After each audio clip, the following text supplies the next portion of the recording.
In this video, I want to talk to you about how you can export your puzzles in the Jigsaw Sudoku Generator as a PDF file.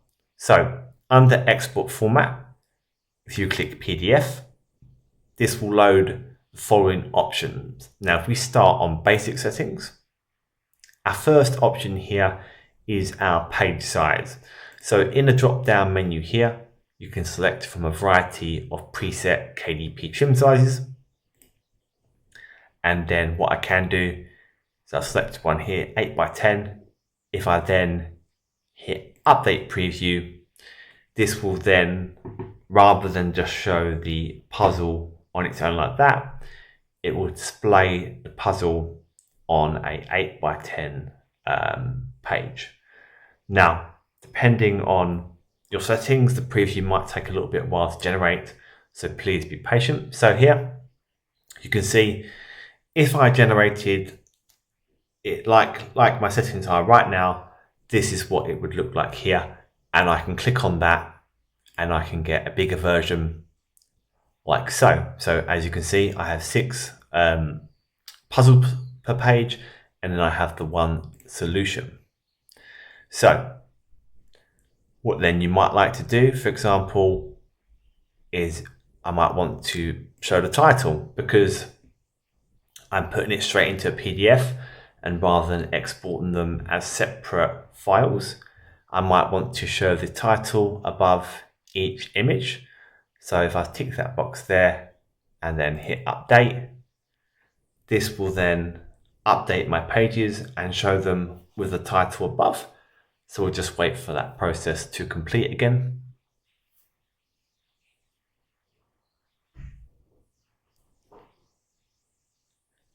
And then as you can see now, this is what it would look like with my titles above my Sudokus.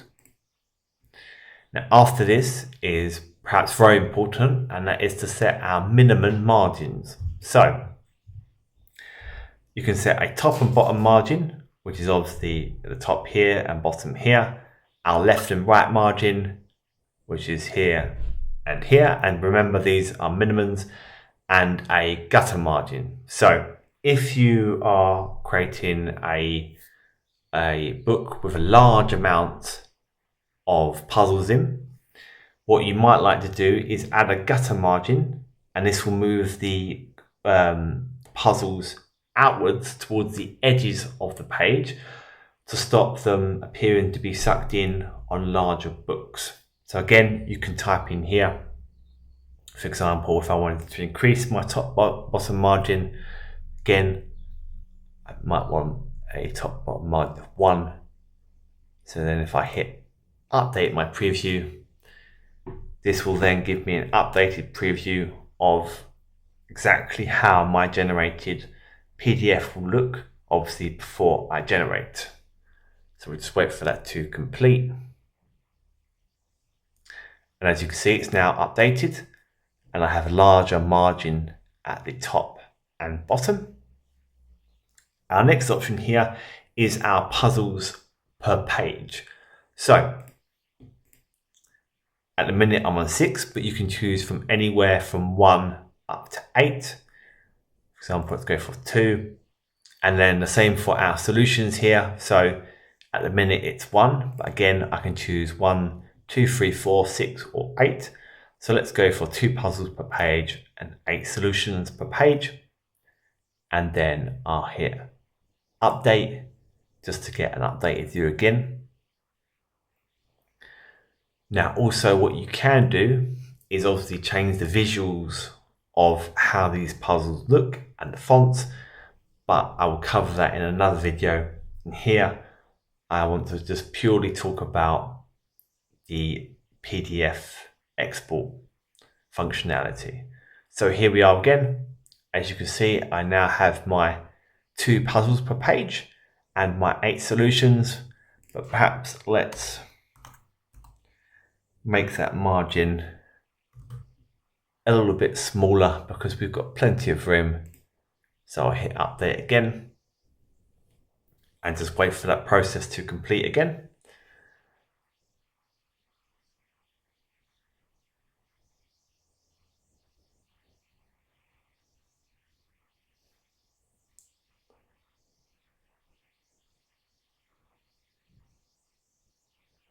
There we go. It looks a lot better with a smaller top and bottom margin. And then finally here, I can choose where I want to save my PDF. So I'd hit Save As, and I can save the PDF file wherever I like on my computer. Now, if you want to have a bit more control over how the PDF looks, you do have the option for advanced settings here. So rather than a list of preset sizes, I can type in any width and any height in inches that I want. I still have the option for my top bottom margins, my left and right margins, and my gutter. But what this also now gives me the option is to control my horizontal and vertical spacing. So if I just update this to give you the updated view with the 8.25 by 11 inch page.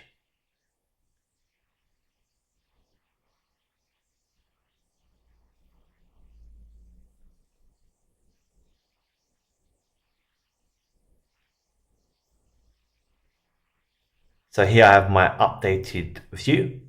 So what I can decide to do, for example, I might like to increase the spacing between my puzzles. As you can see, they're quite close together. So what I might like to do is I might like to bump them both up, both horizontally and vertically, add another extra 1/4 of an inch spacing between them. And we'll just wait for that process to update again.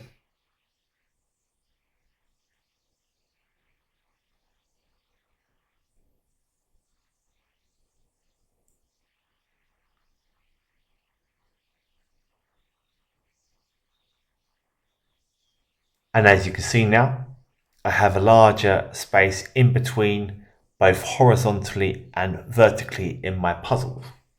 And again, we have the same options for our puzzles per page and solutions per page. And again, of course, same option about where we want to save our PDF.